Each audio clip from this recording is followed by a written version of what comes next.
हरिओम। सभी को प्यार भरा नमस्कार है। स्वागत है इस कक्षा में जिसका नाम है देववाणी विलासः। ये एक मध्यम श्रेणी कक्षा है जिसमें प्रारंभिक ज्ञान आवश्यक है संस्कृत का। आशा है मैं आपको सुनाई दे रही है मेरी बात। आप सब सुन सकते हैं मेरी बात को। कृपया चैट में बताएं। हाँ, हेलो। हाँ, थैंक यू। तो मुझे आवाज नहीं आ रही है। आप जरा रिजॉइन हो जाइए। रिजॉइन हो जाइए आप। ओके, हाँ अभी आ रही है। Okay, fine. ठीक है।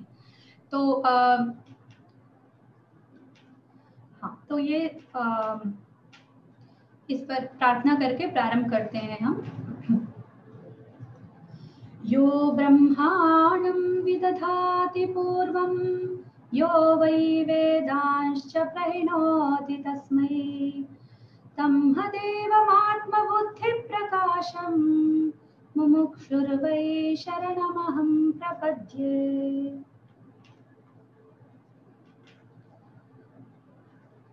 संस्कृते ह्यनुरक्ताश्च शिक्षणाय प्रवर्तिताः देववाणी विलासेव स्वागतं च पुनः पुनः। आप सभी का हार्दिक स्वागत है इस कक्षा में। संस्कृतेन हि संस्कारः संस्कृतिश्च विवर्धते कटिबद्धा भवेमात्र रक्षणाय च संस्कृतेः। इसी से मैं एक बात स्पष्ट करना चाहूंगी प्रथम चरण में ही कि संस्कृत में अनुरक्त है। आप सब लोग यहाँ पर हम सब एकत्रित हुए हैं और हम यहाँ पर संस्कृत सीख रहे हैं और उसके माध्यम से संस्कृति की रक्षा करना चाहते हैं, संस्कृति का विवर्धन करना चाहते हैं और उसी के लिए कटिबद्ध होते हैं। मतलब दृढ़ संकल्प लेते हैं कि हम अपनी इस भाषा ज्ञान के द्वारा संस्कृति की रक्षा करेंगे। नमो नमः। सभी का हार्दिक स्वागत है, पुनः पुनः स्वागत है आपको। आप सबको संस्कृत भाषा का ज्ञान प्राप्त हो, आप उस पे उन्नत शिखरों को आप छुए, इसकी हार्दिक कामना करते हुए मैं आगे बढ़ती हूँ। सबसे पहले हम कुछ विषयों को भूमिका के रूप में कुछ विषयों को जानते हैं। इस कक्षा में जाने से पहले साक्षात पाठों का प्रारंभ नहीं हो रहा है।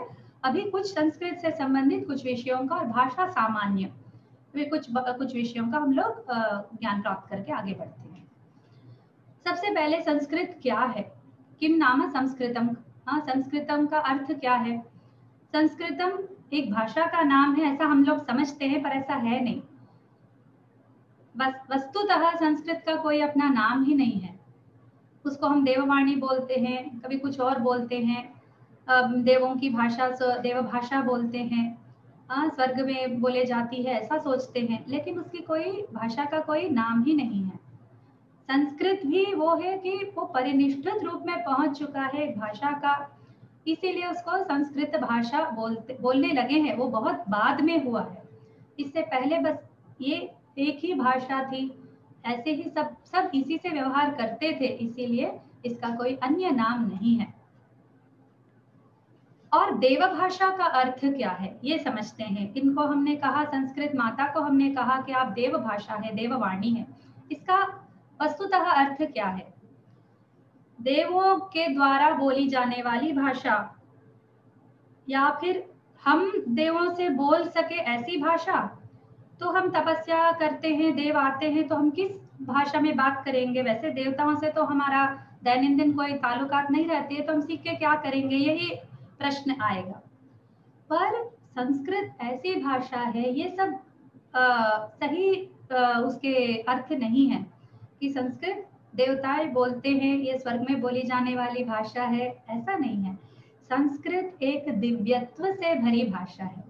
संस्कृत को पढ़ने से, संस्कृत को लिखने से, संस्कृत को सोचने से और संस्कृत में जीवन जीने से हमारे अंदर एक दिव्यता भर जाती है, यही उसका अर्थ है। इसीलिए उस देव भाषा को, उस मातृ स्वरूपिणी को हम नमस्कार करते हुए आगे बढ़ते हैं। ये सबसे प्राचीन भाषा है, इसमें कोई भी संदेह नहीं है, क्योंकि ऋग्वेद सबसे भी पुराना ग्रंथ हमें उपलब्ध हो रहा है और वो संस्कृत में है, वो वेदों की वैदिक संस्कृत भाषा में है। हालांकि लौकिक संस्कृत का तो हाल ही में उद्धार हुआ है, पर वैदिक भाषा का लौकिक भाषा का बहुत सारे अंतर है। तो ऋग्वेद संस्कृत में ही है पर वैदिक संस्कृत में है। और इसकी कोई सबसे प्राचीन भाषा है, इसका एक और प्रमाण ये है कि इसका नाम कुछ भी नहीं है। जैसे हमने अभी अभी जाना कि इस भाषा का कोई नाम नहीं था, ऐसा एक हमने कंची परमाचार्य जी है, वो चंद्रशेखरानंद सरस्वती स्वामी, उनके वक्तव्य में, उनके एक पुस्तक में हमने पढ़ा था कि वो कहते हैं कि एक ही चीज रहती है तो उसके नाम की कोई आवश्यकता नहीं रहती है। जब कई चीजें हैं तो डिस्टिंग्विश करने के लिए, इससे ये अलग है ऐसा बताने के लिए, पृथकता के लिए हम उसका नामांकित करते हैं उसको। पर जब एक ही वस्तु है तो उसका कोई भाषा ही बोलते हैं, उसको क्या नाम देंगे। इस प्रकार हिंदू धर्म के बारे में, अभी हम हिंदू धर्म, सनातन धर्म, ऐसे न जाने क्या क्या नाम इनके हैं। हमारे धर्म का भी कोई नाम नहीं है, इसी प्रकार हमारी भाषा का भी कोई नाम नहीं है। इतनी प्राचीन भाषा, इतनी प्राचीन संस्कृति से एक धरोहर को हम ले आकर आज भी, आज के युग में, आज के दिन 22वीं शताब्दी में बैठ के हम पढ़ रहे हैं, तो उस भाषा की इतनी, हमें इतना गर्व करना चाहिए इस विषय पर। इसी भावना से हम इस कक्षा में हर पाठ को अच्छे से सुनेंगे और हम इसको अच्छे से पढ़ेंगे, इसका संकल्प लेते हैं। संस्कृत भाषा का इसे क्यों लेना है, क्यों अच्छे से पढ़ना है, क्या है इसमें ऐसा, तो इसके महत्व के कुछ अंश है वो हम बताएंगे अभी। सबसे पहला अंश, आपको सब पता है ये सब बातें, केवल भूमिका के रूप में कुछ बताने का प्रयास कर रही हूँ। तो भारतीय भाषाएं जितनी हैं, उत्तर भारतीय, दक्षिण भारतीय, पूर्व भारतीय, पश्चिम भारतीय, सभी भाषाओं का आधार संस्कृत भाषा ही है। आप गुजराती ले लो, मराठी ले लो, बंगाली ले लो, उसमें कई सारे संस्कृत शब्द तो साक्षात आपको सुनाई देंगे। ऊपर से ग्रामेटिकल स्ट्रक्चर्स, जो व्याकरण के अंश है, वो आपको दिखाई देंगे। पदों का जो निर्माण है उसमें आपको संस्कृत का प्रभाव दिखेगा। भाषा का हर अंग में आपको संस्कृत भरी हुई दिखाई देगी। और तो इससे क्या आपको सिद्ध होता है, तो हम आधा संस्कृत तो हम पहले से ही जानते हैं। यदि हमारी मातृभाषा पर हमारा नियंत्रण है तो हम आधी संस्कृत तो यूं ही जान लेते हैं। फिर तो हम सबसे संबद्ध भाषा है, तो भारतीय भाषाओं का आधार होते हुए संस्कृत का क्या महत्व हुआ, तो हम सबसे संबद्ध भाषा हुई, हम सबको बांधने वाली भाषा संस्कृत हो सकती है। और संस्कृत में मूल भाषा तत्व है। दूसरा अगला बिंदु है मूल भाषा तत्व का अर्थ क्या है। मूल भाषा नामा कोई भी भाषा हो, भाषा सामान्य, जैसे अंग्रेजी है, हिंदी है, तेलुगु है, उसमें नामवाचक शब्द होते हैं, जैसे संज्ञा शब्द होते हैं, सर्वनाम शब्द होते हैं, अव्यय होते हैं। ऐसे जो मूल भाषा तत्व होते हैं वो संस्कृत में बहुत ही अच्छे नियमबद्ध और बहुत अच्छी पद्धति में बंधे हुए हैं, जिनसे हम संस्कृत सीखते सीखते भाषा के तत्वों को भी सीखते चले जाते हैं, अनजाने ही ये हो जाता है। ठीक है, तो ये उसका महत्व है। बाकी अन्य भाषाओं में इतने अंग विकसित नहीं हुए हैं जितने संस्कृत में भाषा के अंग विकसित हुए हैं। आगे, नूतन शब्दानां निर्माणावकाशः। संस्कृत हम यदि सीखते हैं तो इसमें बहुत चांस है जिससे हम, जैसे उपसर्ग नाम का एक कॉन्सेप्ट है, आप थोड़ा संस्कृत सीख कर आए हैं इसलिए आपको उपसर्ग क्या है ये बताने की आवश्यकता नहीं है। तो इसमें उपसर्ग जोड़कर कितने तरह के हम शब्द बना ले सकते हैं, इसका कोई अंदाजा भी नहीं है। इसके बाद अगला बिंदु आता है संस्कृत में क्या है। ठीक है, इतनी अच्छी भाषा है, प्राचीन है, सब ठीक है, पर भाषा अपने आप में कोई आकर्षक चीज नहीं होती है। भाषा के द्वारा या तो व्यवहार होता है या कुछ और होता है, तो वो केवल व्यवहार के लिए है तो अन्य भाषाओं की ही तरह है संस्कृत भी, तो क्या हम सीख कर कोई लाभ नहीं होता, पर ऐसा नहीं है। संस्कृत में वाङ्मय जो है वो सबसे ही विशिष्ट है, सबसे ही उत्तम और उन्नत कोटि की, उच्च स्तरीय वाङ्मय संस्कृत में उपलब्ध है। तो प्राचीन काल में इसको बोलते थे चतुर्दश विद्या स्थानानि। क्या पढ़ते थे लोग, आजकल हम लोग mathematics, science, social, physics, civics वगैरह सब पढ़ते रहते हैं, तो ऐसे ही पूर्व काल में कुछ शास्त्र थे हमारे, तो उसी का एक संबंधित श्लोक है। अंगानि वेदाश्चत्वारो मीमांसा न्याय विस्तरः पुराणं धर्मशास्त्रं च विद्या ह्येताश्चतुर्दश। तो ये सारी विद्याएं 14 विद्याएं हैं। क्या क्या है? षडंग, वेद के 6 अंग हैं, उनको वेदांग बोलते हैं। और फिर वेद स्वयं 4 वेद, ऋग्वेद, यजुर्वेद, सामवेद, अथर्वण वेद।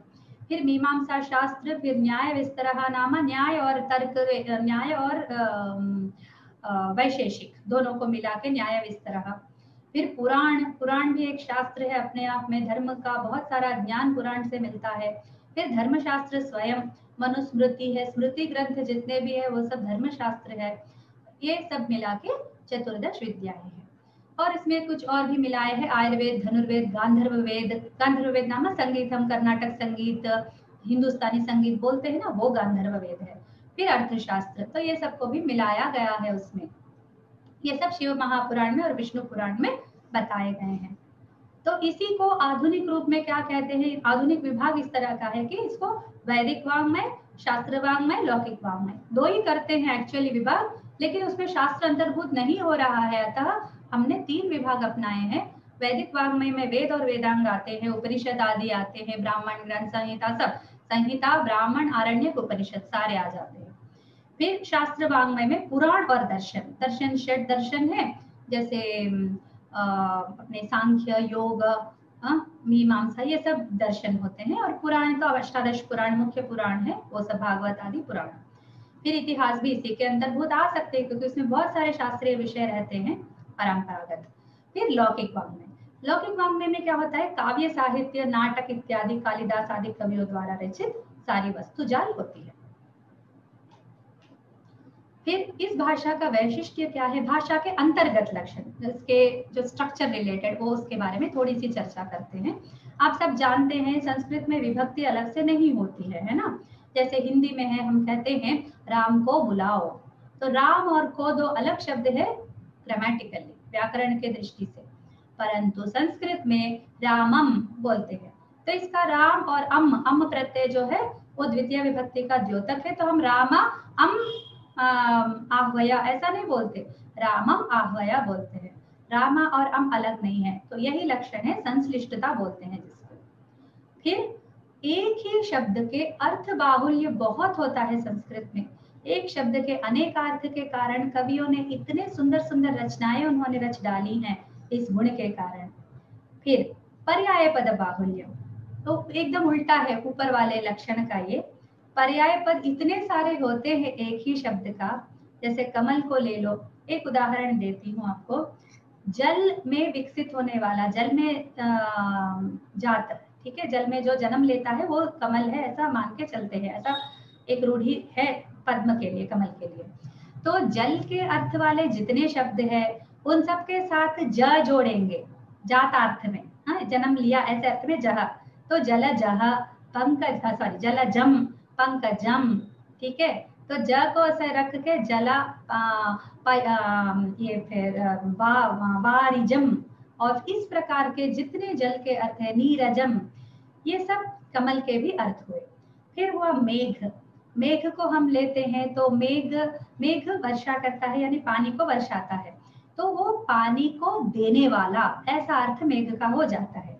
फिर पानी अर्थ के जितने शब्द है वो सबके साथ देने वाला ऐसा अर्थ करके मेघ के पर्यायवाची बन जाते हैं। तो इन सब के कारण हम जलद, पयोद, अम्बुद, नीरद, इस प्रकार के कई सारे शब्द बनते हैं। ये भी इस भाषा का बहुत बड़ा वैशिष्ट्य है। तो आप थोड़ा संस्कृत पढ़कर आए हैं, तो मैं आपसे एक सवाल सबने किया होगा और आपको भी प्रवेश करने से पहले लगा होगा कि क्या संस्कृत कठिन है? सच में आपने बहुत सुना होगा संस्कृत के बारे में। संस्कृत क्या है? बहुत कठिन है, बाप रे, इसको आराम से नहीं सीखा जा सकता। तो इससे पहले कि आप इस बात की दृढ़ता से आप मन में बिठा न लें, इससे पहले मैं बता दूं कि संस्कृत बिल्कुल कठिन नहीं है। संस्कृत उतनी ही कठिन या उतनी ही सरल है जितनी कोई अन्य भाषा। कोई आप अंग्रेजी सीखने जा रहे हैं तो क्या है, उसमें कोई सिस्टम ही नहीं है।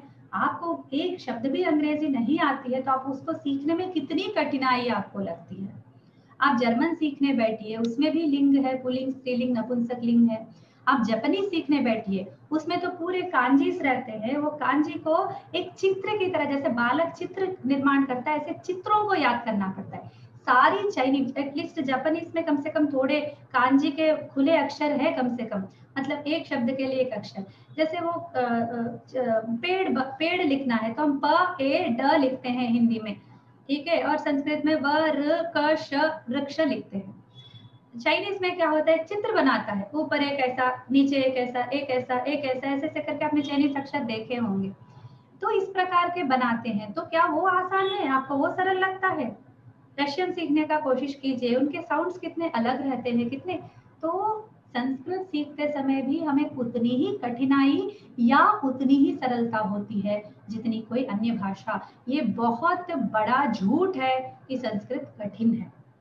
और ऊपर से दोनों की तुलना करेंगे तो हम यही जानेंगे कि संस्कृत ही सरल है।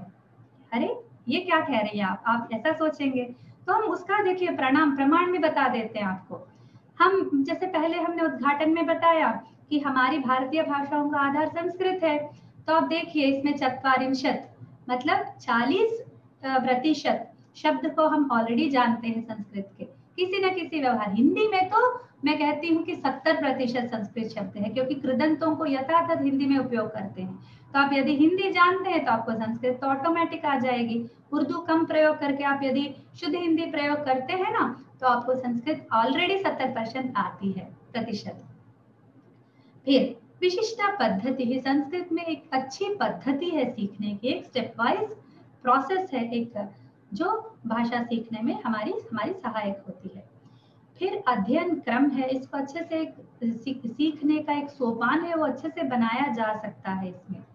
फिर भारतीय व्यवहार भाषा अंत संबंध, ये सभी व्यवहार भाषाओं से अंत संबंध रखता है। जैसे इसके ग्रामेटिकल स्ट्रक्चर्स वगैरह सब जुड़ते हैं भारतीय भाषाओं से, तो इससे भी थोड़ी आसानी हमारी हो जाती है। जैसे कई सारे समासों को हम उठा के यथातथ प्रयोग कर लेते हैं, जैसे यथातथम, ये भी संस्कृत का ही शब्द है। मैं अभी जो भाषा बोल रही हूँ उसमें आप कई सारे संस्कृत शब्द पाएंगे। फिर सामान्य व्याकरण आधारितम, क्योंकि संस्कृत ये एक और आगे हम पढ़ेंगे कि पाणिनीय व्याकरण और सामान्य व्याकरण दो अलग चीजें हैं। संस्कृत में व्याकरण का अर्थ ये नहीं होता जैसे इंग्लिश में ग्रामर होता है, वैसे ही संस्कृत भाषा का सामान्य व्याकरण होता है। ये नहीं कि हमने व्याकरण के नाम से पाणिनीय व्याकरण उद्घाटित कर लिया, वो नितराम बेवकूफी होगी कि हम भाषा को जानने के लिए यदि व्याकरण पढ़ेंगे तो वो एक अन्य क्षेत्र है शास्त्र का, तो उससे हम नहीं पढ़ते। इसलिए आप इस कक्षा के बाहर जाकर आप आज ही एक प्रण लेंगे और इस कक्षा में आप मुझे वचन देंगे कि आप बाहर जाकर ये नहीं कहेंगे कि संस्कृत कठिन है, बल्कि आपसे कोई कहता है कि आप संस्कृत सीखने के लिए आए हैं, आपसे कोई कहता है ये कठिन है, तो आप उनको समझाएंगे कि संस्कृत कठिन बिल्कुल नहीं है। इस अपप्रथा जो है उसको हमें पूरे तरह निकाल बाहर फेंकना है। फिर अभी हम जानते हैं, ठीक है, संस्कृत की महत्ता के ढिंढोरे तो बहुत पीटते हैं संस्कृत के लोग, सुन सुन के हमारे कान पक गए।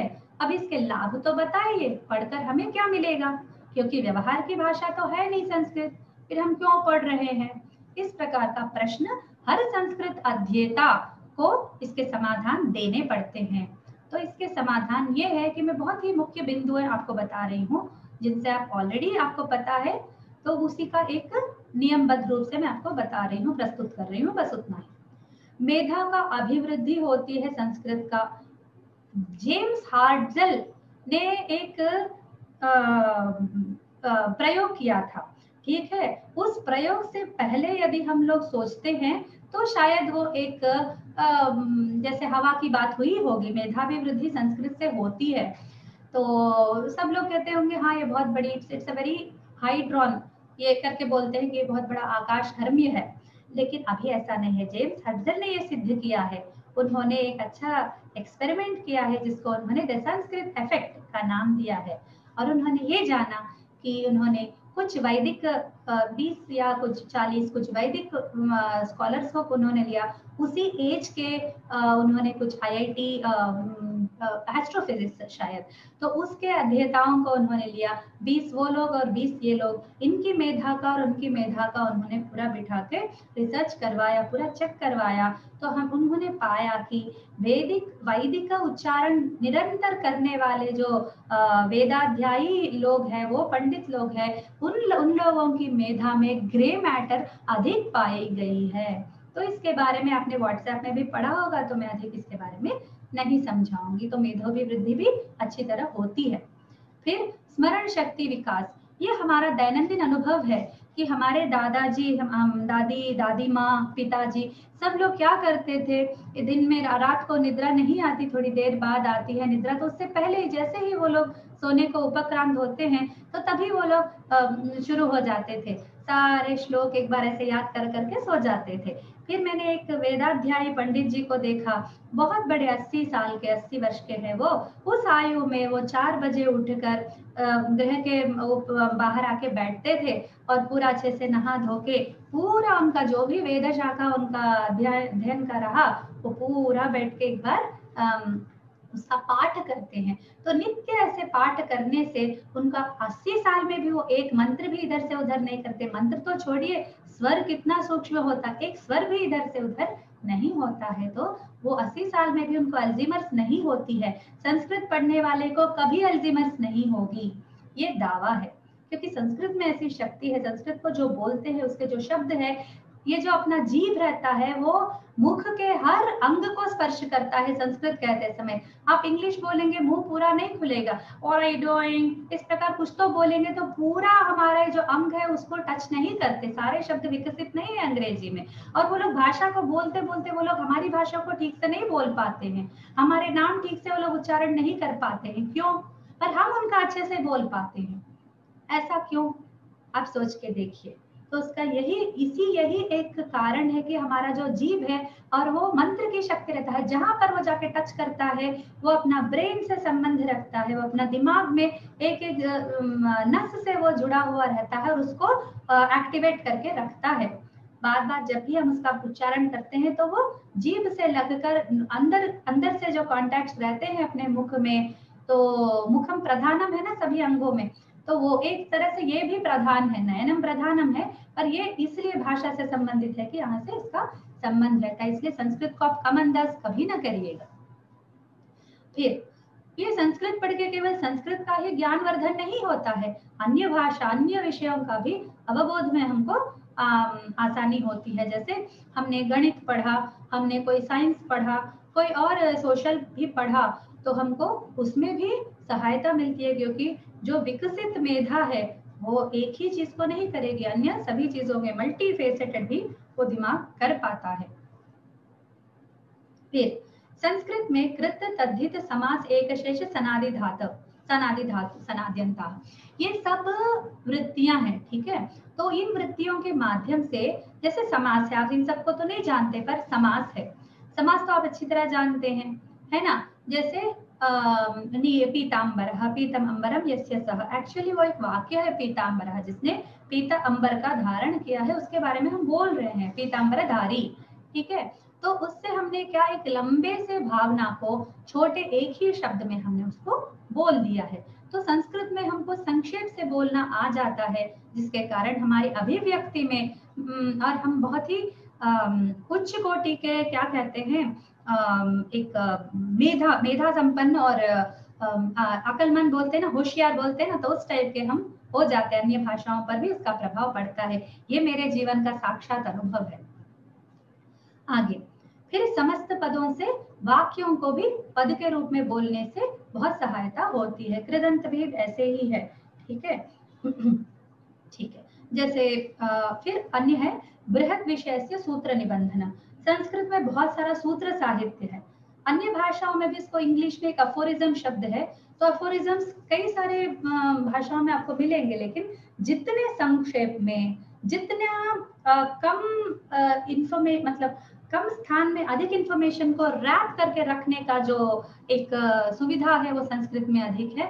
इसका ज्ञान आपको कैसे होगा, संस्कृत व्याकरण मतलब पाणिनीय व्याकरण पढ़ के आपको होगा कि इको, यण, अची, केवल इन 3 शब्दों का हाँ, इस 3 शब्दों के दो दो अक्षरों के 3 शब्द यानी पूरे 6 लेटर के इसके आप एक पुस्तक भी लिख सकते हैं, इतना सारा अर्थ उसमें से आप निकाल सकते हैं। तो इस प्रकार का बृहद विषय का सूत्र बंधन से बहुत कुछ हम साध सकते हैं, वो ही अन्य विषयों में भी अप्लाई कर सकते हैं। अभी हम आते हैं, ये हो गया सामान्य परिचय संस्कृत के बारे में। अभी हम अध्ययन संबंधी हमारी कक्षा के बारे में हम लोग जानते हैं। हमारी अध्ययन दिशा कैसी है? सबसे पहले एक कन्फेशन। कन्फेशन का अर्थ होता है कि एक बात आपको पहले ही क्लियर कर देती हूँ कि यहाँ पर संभाषण का कोई भी प्रयास नहीं किया जाएगा। हम संभाषण के लिए एकत्रित नहीं हुए हैं। ये पुस्तकीय भाषा यानी हम एक रामायण पढ़ने के लिए, एक भगवद गीता का श्लोक स्वयं पढ़कर समझने के लिए प्रयासरत होंगे, ना कि संभाषण के लिए। तो लेकिन थोड़ा सा हम बताएंगे, ठीक है? संभाषण का थोड़ा सा रहेगा, अधिक अंश नहीं रह पाएगा। फिर पठन क्षमता वर्धनम, आपका उच्चारण सुधारने का पूरा प्रयास किया जाएगा और ये हिंदी भाषियों के लिए बहुत ही आवश्यक है। कैसे आवश्यक है हम आगे जानेंगे। फिर प्रारंभिक संभाषण मैं आपको थोड़ा थोड़ा करके सिखाने का प्रयास करूंगी। थोड़ा आगे बढ़ते बढ़ते थोड़े वाक्य भी हम सीखेंगे। हमारी पद्धति है, इससे पहले हमने एक पद्धति ली थी भंडारकर पद्धति। भंडारकर पद्धति में ये होता है, the first book of Sanskrit आपने पुस्तक देखी होगी, तो उस पद्धति से हम पढ़े हैं और उसमें वाक्य पहले शब्द देते हैं, फिर उन शब्दों का जोड़कर वाक्य बनाने का अभ्यास देते हैं, फिर थोड़े से व्याकरणांश बता देते हैं, जो सामान्य व्याकरणांश होते हैं वो बता देते हैं, जिससे बड़े आसानी से संस्कृत सीखी जा सकती है। वे व्याकरण अनुवाद अभ्यास भी दिए जाते हैं, फिर बहुत सारा अभ्यास कार्य भी दिए जाते हैं। तो हमारे क्लासेस में भी इसीलिए मैंने एक रजिस्ट्रेशन में एक प्रश्न रखा कि आप होमवर्क करने में आप समय दे पाएंगे क्या? तो होमवर्क भी रहेगी। आज की कक्षा में कोई अधिक होमवर्क नहीं रहेगी, पर अगली कक्षा से आपको अवश्य घर में अभ्यास करने के लिए कुछ न कुछ वस्तु दी जाएगी। ठीक है, हमने संस्कृत सीख लिया, भाषा सीख ली, भाषा के तत्वों को सीख लिया और उसका हमने पूरा लाभ भी उठाया। इसके अलावा हमें क्या मिलेगा इस कक्षा में? तो इसके लिए मैंने एक ये बनाई है, ये इंटरनेट, आजकल हम इंटरनेट के माध्यम से पढ़ रहे हैं, तो जिसके द्वारा मैं आपको पूरा इंटरनेट में कितने अच्छे अच्छे वेबसाइट्स है वो उसका पूरा परिचय दिलाऊंगी, जिससे आप स्वयं काम कर सकते हैं। फिर सामान्य व्याकरण संबंधी परिचय भी आपको मिल जाएगा। सामान्य व्याकरणांश, भाषा को पढ़ते पढ़ते, भाषा के तत्वों को पढ़ते पढ़ते थोड़ा सा सामान्य व्याकरण का भी आपको परिचय मिलता चला जाएगा, जिसके आधार पर यदि आप चाहे तो आगे जाकर आंखें बंद करके पाणिनीय व्याकरण की कक्षा में आप प्रवेश कर पाएंगे। इतनी आपको यहाँ पर भूमिका मिल जाएगी। फिर पुस्तकों का परिचय आपको मिलेगा, कई सारे अच्छे उपयोगी पुस्तकों को धीरे धीरे जैसे ही हमें संदर्भ मिलेगा थोड़ा हम पढ़ते चले जाएंगे। फिर उसके अलावा एक नेचुरल लैंग्वेज प्रोसेसिंग या कंप्यूटेशनल लिंग्विस्टिक्स का यदि आपने नाम सुना हो, तो उस शास्त्र के अंश को भी धीरे धीरे कभी कभी समय मिलने पर हम अपनी कक्षाओं में एकत्रित करके सीखेंगे। तो इस कक्षा में आने के लिए आपको इन सब वस्तुओं का ज्ञान होना आवश्यक है। यदि नहीं है तो एक बार ब्रश अप करके आइएगा। आपने पहले पढ़ा हो, या तो दो बातें हो सकती है, या तो कई साल पहले आपने पढ़ी हो और भूल गए हो, या फिर आपने जिस माध्यम से पढ़ा हो उसमें आपको इतना भूमिका या इतना वो मिला नहीं हो, या फिर अभी थोड़ा गैप आ गया हो। आप कनेक्ट करके आइएगा इन सारे अंशों को। इसका अर्थ ये नहीं है कि मैं नहीं बताऊंगी, इन सबको भी कवर करेंगे हमारी कक्षाओं में। मैं इन सबको पढ़ाऊंगी आपको, ऐसा नहीं है, पर एक बार ब्रश अप करके आएंगे तो बहुत ही उपयोगी होगा। ठीक है, सबसे पहले होंगे तिङन्त रूप, फिर लट, लंग, लोट, लृट, विधिलिंग, ये 4-5 लकार पढ़ाएंगे, फिर 4 धातुगण पढ़ाएंगे, फिर विभक्तियां 7+1 विभक्ति है, जो अपना राम, रामो, रामा वो सब है, तो वो विभक्तियों को, अर्थों को पढ़ेंगे। फिर शब्द रूपाणी, अजंत, हलंत और इनाद्यंत यानी व्याकरण प्रक्रिया से बने हुए कुछ शब्दों को हम पढ़ेंगे। इसके बाद हम कृदंत रूपों को पढ़ेंगे, जो अव्यय कृदंत है, अनव्यय कृदंत है, उन दोनों को भी थोड़ा सा इनको हमें जानना है। त्वा, ल्यप, तुमुन, ये सारे इन कृदंतों का ज्ञान है तो चलेगा। फिर अव्यय, अव्ययों का भी यदा, तदा, यतः, ततः, ये सब जो अव्यय है, च, इति, इन सब का थोड़ा ज्ञान होना आवश्यक है और इनके विभाग का भी थोड़ा सा ज्ञान होना आवश्यक है। फिर सर्वनाम शब्द, सह, तौ, ते वगैरह जो भी है, तद शब्द, एतत् शब्द, इदम्, अदस्, तो इन सब का ज्ञान होना आवश्यक है। फिर प्रश्नार्थक कह यह ये सब है वो सब।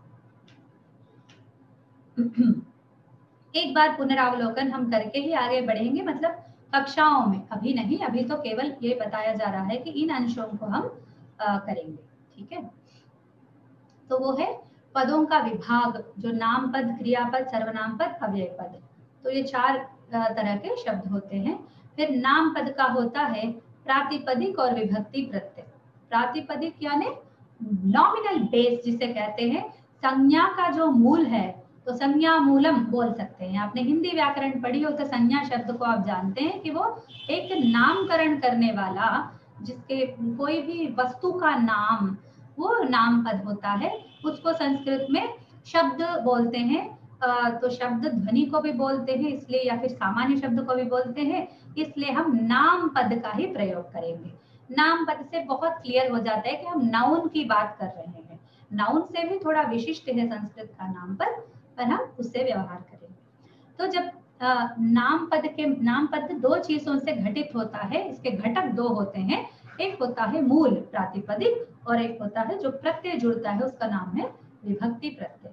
हालांकि विभक्ति का अर्थ पुरुष प्रत्यय भी है और ये विभक्ति दोनों को, तिंग प्रत्यय सुप प्रत्यय दोनों को विभक्ति बोला जाता है, पर प्रसिद्ध रूप से केवल नाम पद के जो विभक्तियां यानी सु और ज, सम और शस होते हैं, सिर्फ उनको विभक्ति प्रत्यय बोले जाते हैं।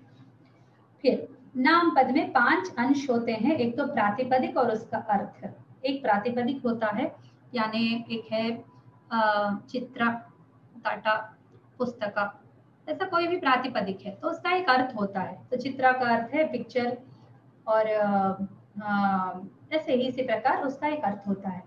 फिर विभक्ति प्रत्यय होते हैं, जैसे अह, औ, आह, अम, औ, आन, रामान, रामैहि, तो ऐहि, एभ्यः, भ्याम, ये सारे विभक्ति प्रत्यय होते हैं। 7 और 1 विभक्ति, यानी संबोधन। संबोधन अपने आप में एक अलग विभक्ति नहीं है, अतः उसको केवल अलग से बताने के लिए 7+1 बताया जा रहा है।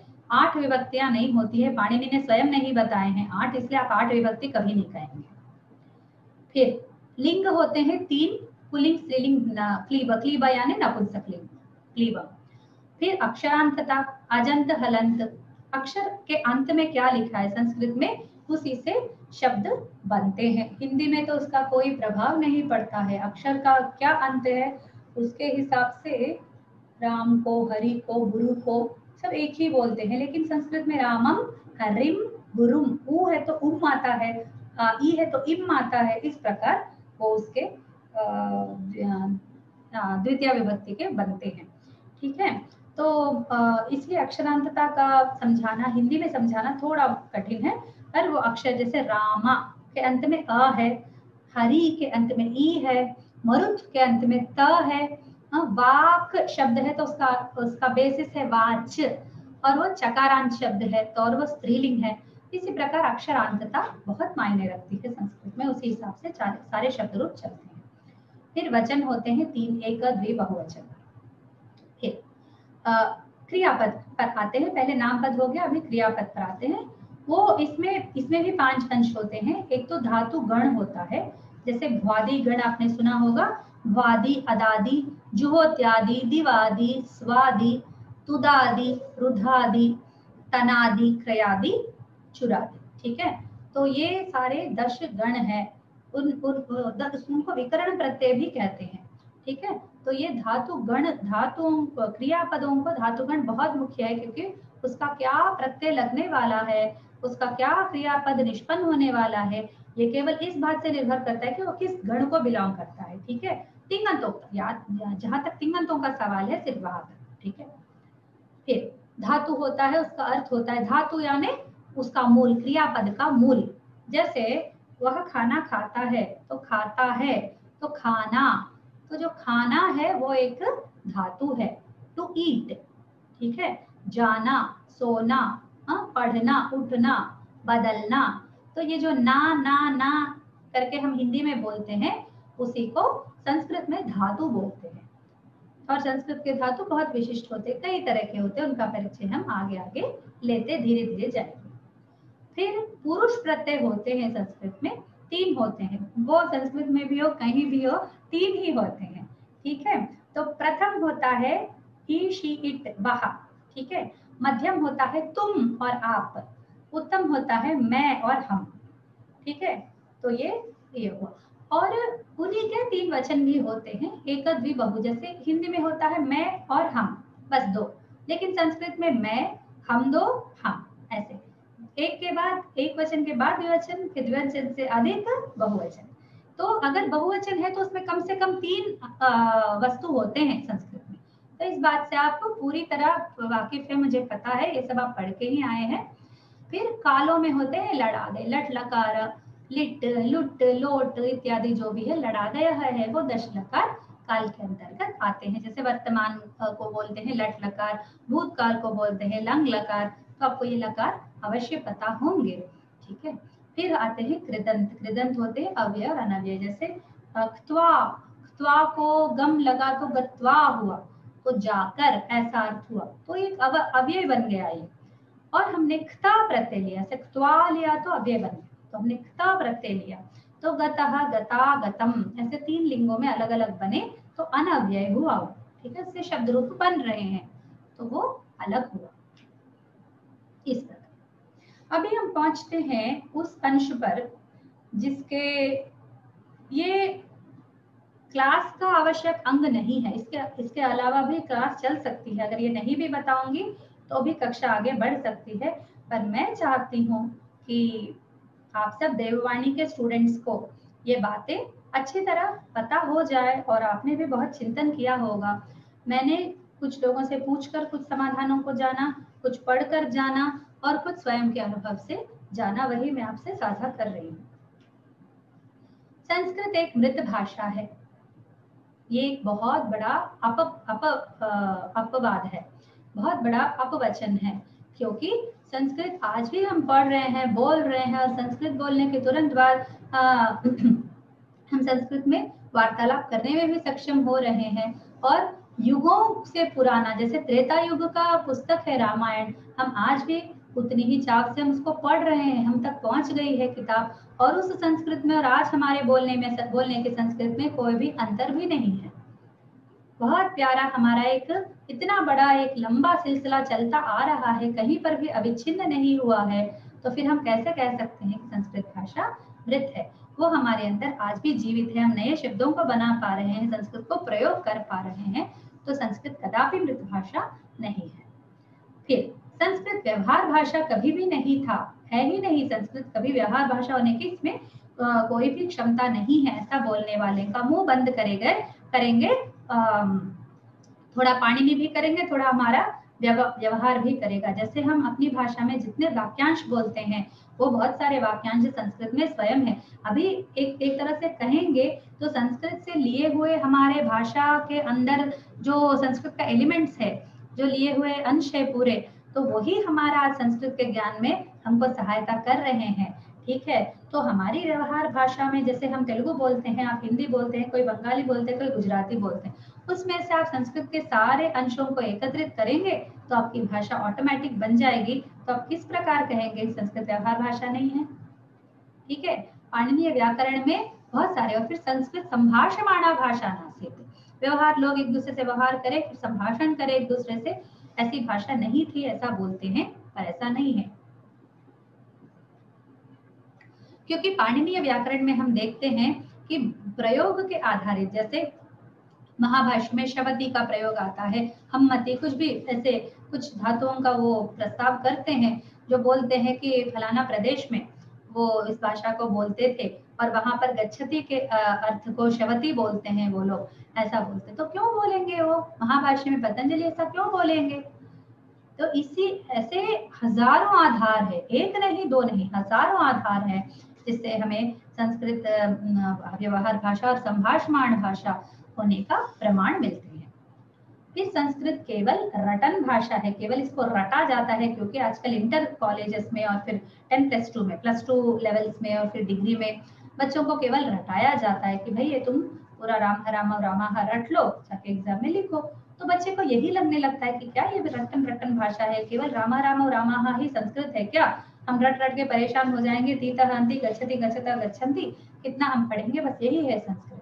पर ऐसा नहीं है, संस्कृत रटन भाषा बिल्कुल नहीं है। जितना हम, वैसे जो सबसे पहले बोला था उद्घाटन समय में कि जितना कठिन या जितना सरल अन्य भाषा है उतना ही कठिन है, उतना ही सरल संस्कृत है, उसी तरह उतना ही रटना संस्कृत में भी पड़ता है। जैसे आप कोई तेलुगु सीखने आज हमारे प्रदेश में आते हैं तो यहाँ पर आपको सीखने में अवश्य तकलीफ होगी, तो आप भी सोचेंगे अच्छा इसका अर्थ ये है, इसका, तो मन में आप थोड़ी देर तो कम से कम आप उसको मनन करेंगे। तो क्या आप तेलुगु भी रट्टा मार के सीख रहे तो तेलुगु भी रटन भाषा हो गई? बिल्कुल नहीं। इसी प्रकार संस्कृत भी। फिर संस्कृत भारभूत है, अर्थात इसमें बहुत सारे शब्द है, बहुत सारे अर्थ है, एक निष्कर्ष पर पहुंचना बहुत ही कठिन है।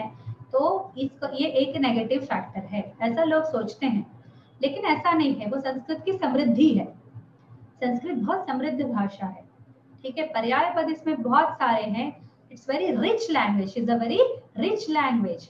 इसमें नूतन पद भी और भी निर्माण करते चले जा सकते हैं। तो ये एक अप्रिशिएटिंग फीचर है, ये एक प्रशंसात्मक श्लाघ्य विषय है, ना कि भार का विषय, ठीक है। इसमें रिचनेस है, इसमें वैरायटी है, तो उसको हमें अधिक मान्यता देनी चाहिए।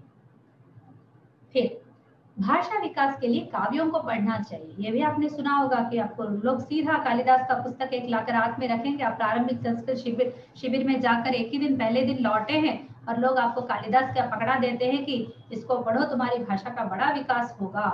या फिर काव्यों को पढ़ो, भाई हमने तो सुना था कि इससे बहुत लाभ होता है, पर ऐसा नहीं है। काव्य बहुत परिनिष्ठित रूप होता है भाषा का। जैसे आप इंग्लिश सीखने के लिए शेक्सपियर, बायरन वगैरह को आप उद्घाटित नहीं करते, इसी प्रकार कालिदास और कादम्बरी के बाण को उद्घाटित करके बिना व्याख्यान ग्रंथ के आप नहीं पढ़ पाने के कारण आप ये ना समझ ले कि आपको भाषा नहीं आई है, ये मैं पढ़ पाता तो मुझे भाषा आ जाती। इस प्रकार का बहुत बड़ा ये अपवचन है, अपवाद है। फिर पाणिनि व्याकरण के बिना संस्कृत भाषा नहीं आती है। ये भी एक, मैंने पहले ही बोला था कि वो व्याकरण अलग है, ये व्याकरण अलग है। ये एक शास्त्र है अपने आप में, जिसमें बहुत सारे शास्त्रीय विषय होते हैं। बहुत ही गहन है ये संस्कृत व्याकरण, बहुत ही गहन। कितना भी अध्ययन करके व्यक्ति को ये नहीं लगता कि वो संस्कृत का व्याकरण का पार कर गया हो, भाषा का पार कर गया हो। बिल्कुल ऐसा भावना ही नहीं आती है। तो इस कारण से पाणिनीय व्याकरण अपने आप में अलग शास्त्र है, इसलिए भाषा के लिए कोई उपयोगी वो नहीं है। फिर अंतिम है, ये तो बहुत ही ज्यादा झूठ है कि संस्कृत ब्राह्मणों की भाषा है, तो हम सीख के क्या करें। ऐसे ब्राह्मणेतर कदाचित समझ लेते हैं कि वैसा बिल्कुल नहीं है, ठीक है।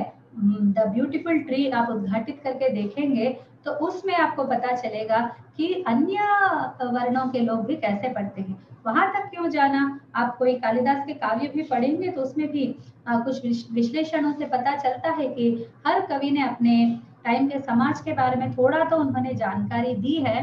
तो उससे आपको पता चलेगा कि अन्य वर्ण वाले भी संस्कृत पढ़ते थे, अन्य जाति वाले भी संस्कृत पढ़ते थे। बिल्कुल सभी के लिए संस्कृत ओपन था, इसलिए ये ब्राह्मणों की भाषा है, ये बिल्कुल अपकथन है, ठीक है। तो अभी हम अपने पाठ्यांशों पर आएंगे, बिल्कुल सीधा अभी कक्षा से जुड़ी हुई बातों को करेंगे। अभी तक हो गया है हमारा उपक्रम, सब हो चुका है। अभी हम किस आधार पर इन पुस्तकों को पढ़ने जा रहे हैं और वो पुस्तक कैसे उपलब्ध कराएं, इसका एक आपको बताती हूँ। तो ये एक संस्कृत मेड इजी सीरीज करके एक है, इसके 4 भाग है, ठीक है। पहला भाग है Sanskrit Baladarsha infant reader, Sanskrit Prathamadarsha reader 1, फिर रीडर 2, रीडर 3। ये 3 भागों में 4 भागों में है, ठीक है। तो इस पुस्तक के संचय के आधार पर मैं आपको पढ़ाऊंगी और इससे आगे मतलब केवल इन पुस्तकों को नहीं पढ़ा रही हूँ मैं, इस भूमिका पर, ठीक है। पहला एक भंडारकर मेथड मैं पढ़ा चुकी हूँ, तो उस आधार पर जो भूमिका बनी है उनके लिए फिर आगे ये नेक्स्ट लेवल का हमने चुना। तो आपको जिस तरह की भी संस्कृत आती हो, आपने जितना भी सीखा हो, आपको थोड़ा वो फर्स्ट जो इन्फैंट रीडर है उसमें फिर स्टेप 1 से ही प्रारंभ होगा, अजह गजह से ही फिर पाठ आपके प्रारंभ होंगे। थोड़े दिन लगेंगे आपको, बस 1-2 कक्षाओं के बाद फिर आप आगे थोड़ा वो एकदम टेंजेंशियल रहता है ये पाठ, इसलिए मैंने बोला कि आप बैकग्राउंड के साथ ही आए इसमें, ठीक है। RS वादियार एंड सन्स का है, पालक्कड़ ने पब्लिश किया है। वो उनको फोन करने से भी आपको पुस्तक मिल जाएगा इनको लिखने से। और एक आसान तरीका बताती हूँ, उनको लिखने के बजाय आप इस हैदराबाद में एक पुस्तक दुकान है, उसमें आपको मिल सकता है। आप इस संख्या पर आप फोन कीजिए, श्रीमती शोभा रानी, क्षमा, इनको फोन कीजिए। ये एक गूगल पे संख्या है, इनको आप कॉल करके मैसेज करके, मैं उनको बता चुकी हूँ, तो ये उनको कॉल करके आप पूछेंगे तो ये पुस्तक कुल है, एक एक पुस्तक है 25 रुपए की, 25 25 25 35, ठीक है। ऐसे 4 पुस्तकों का है, ये 110 का पड़ता है अपने को, ठीक है, 110 हाँ या 120, बस उससे ज्यादा नहीं, और प्लस पोस्टल चार्जेस। तो ये आप चारों किताबें मंगवा के रखिएगा, हो सकता है आपको 2 हफ्ते लगे। इतने तक मैं आपको पूरा यहाँ पर स्क्रीन में प्रदर्शित करके पूरा बता दूंगी, इसलिए उसमें कोई प्रॉब्लम नहीं है। पर आप पुस्तक अवश्य मंगवाइएगा, क्योंकि आप मंगवा के देखेंगे कि पुस्तक बहुत ही उपयोगी है, ठीक है। तो वो शॉप वाले भेज देते हैं, थोड़ा आप पैसा भेज देंगे तो वो तुरंत आपको उस पर आपके दिए हुए एड्रेस पर, उनके व्हाट्सएप संख्या भी है वो, तो उस पर आप अपना एड्रेस दे दीजिए, गूगल पे कर दीजिए और वो रिसीप्ट उनको दिखा दीजिए, तो अवश्य आपको पुस्तक भेज देंगे। इस प्रकार दिखते हैं ये चारों पुस्तक।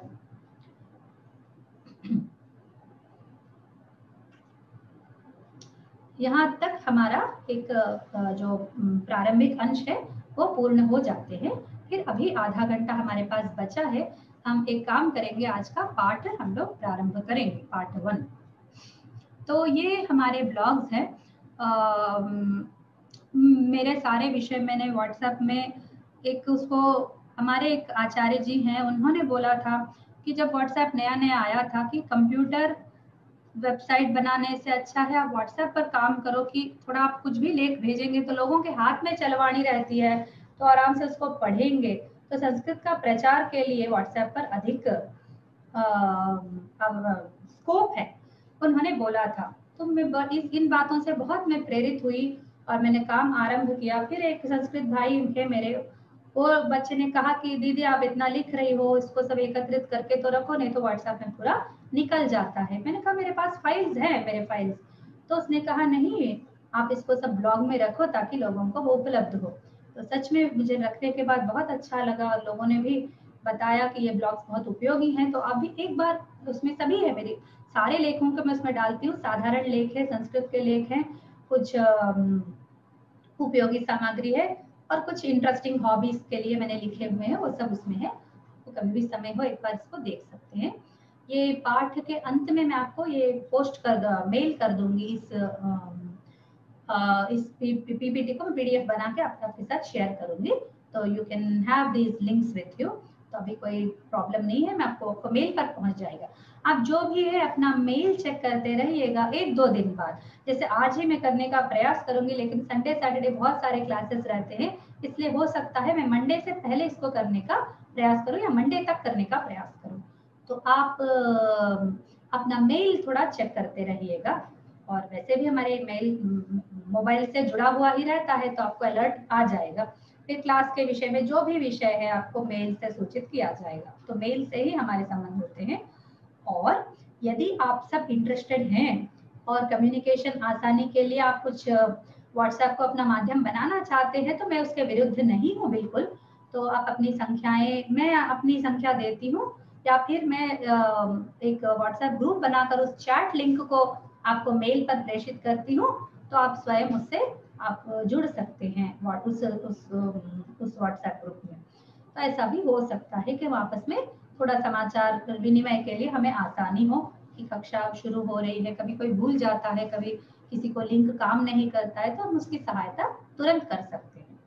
फिर कुछ YouTube चैनल्स है, 2 चैनल्स है, एक हॉबी वाला है, ये जो पहला वाला है वो हॉबी वाला है, दूसरा वाला है लेसन्स रहते हैं उसमें, तो केवल शिक्षण उद्देश्य से दूसरा चैनल बनाया गया है, दोनों आप देख सकते हैं यथा समय। फिर फेसबुक में भी अब हमारा पेज है सर्वाणी प्रकाश का, और आपको जो भी डाउट हो इस मेल आईडी पर आप लिख सकते हैं। ठीक है, जस्ट मुझे 2 मिनट का समय दीजिए, मैं दोबारा से स्क्रीन शेयर करती हूँ। ये हो जाता है, पहला भाग खत्म हुआ।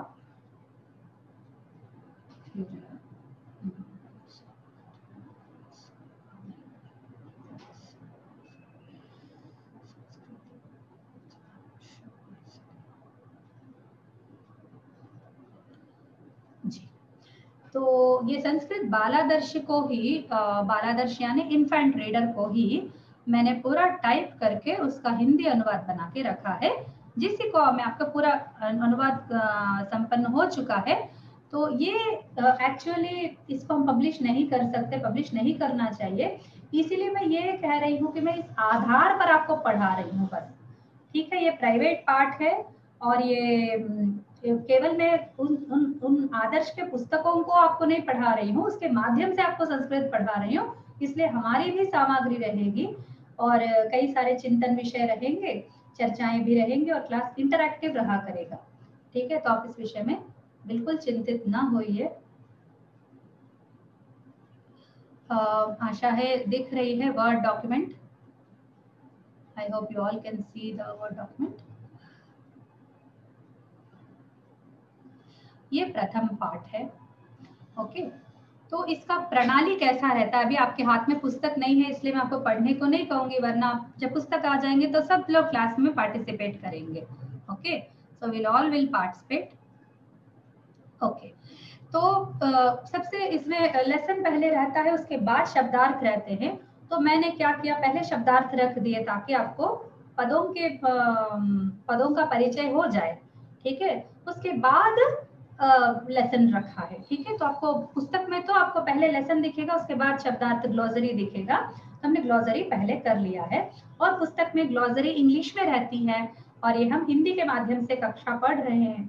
आशा है मैं अधिक फास्ट नहीं बोल रही हूँ, बहुत शीघ्रता तो नहीं कर रही हूँ, आप समझ पा रहे हैं मेरी भाषा को। तो मैं थोड़ा धीरे धीरे बोलूंगी, फिर भी आपको थोड़ा प्रारंभ की कक्षा है तो you are not used to my speed, ठीक है। Thank you. हाँ, तो सबसे पहला पाठ प्रारंभ कर रहा है अजह गजह। तो जैसे मैंने आपको बताया कि बहुत ही प्राथमिक अंशों से लेकर ये कक्षा प्रारंभ होती है, इसलिए आपको थोड़ा सा रिवीजन जैसा ये काम आएगा, ठीक है। तो सबसे पहला है अयम, अयम शब्द, इयम, इदम।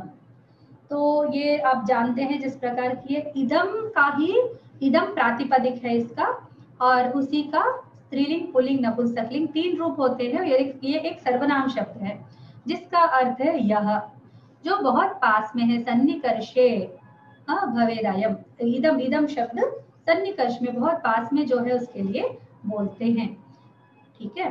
अयम, इयम, इदम। तो अयम पुल्लिंग, इयम स्त्रीलिंग, इदम नपुंसकलिंग है, एक वचन है ये। उसके बाद है कह, कह, का, किम। थोड़ा ज्यादा करती हूँ, बड़ा करती हूँ।